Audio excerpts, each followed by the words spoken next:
انشالله استرجعين لا شاكري كتر كيك على شعر كاني شاعري كي فارس الديسان. بله فرمو. بهار دل کش رسید و دل به جان باشد از آن که دل بردمی به فکر ما نباشد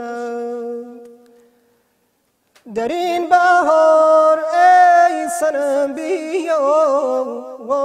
آشتی کن که جنگ و کین با من حزین روان باشد اگر که با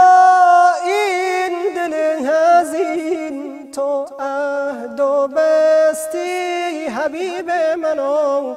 جان حبیب من چرا نشستی چرا دلم را عزیز من از کینه خستی صبح دم بلبل بر درخت گل خدا به خنده می گفت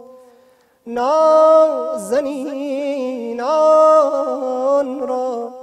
مهجبینان را خدا وفا نباشد اگر که با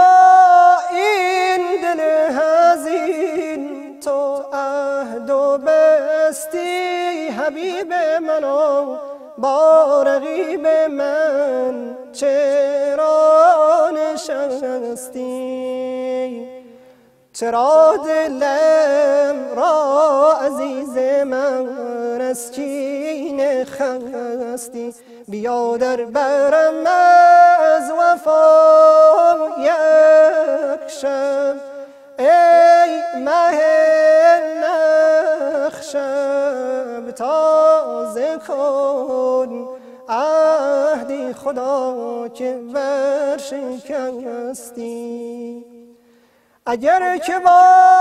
این دل حزین تو عهد و بستی حبیب من و با رقیب من چرا نشستی چرا دلم را عزیز من از کینه خستی بیا در برم از وفا یک شب ای مه نخشب تازه کن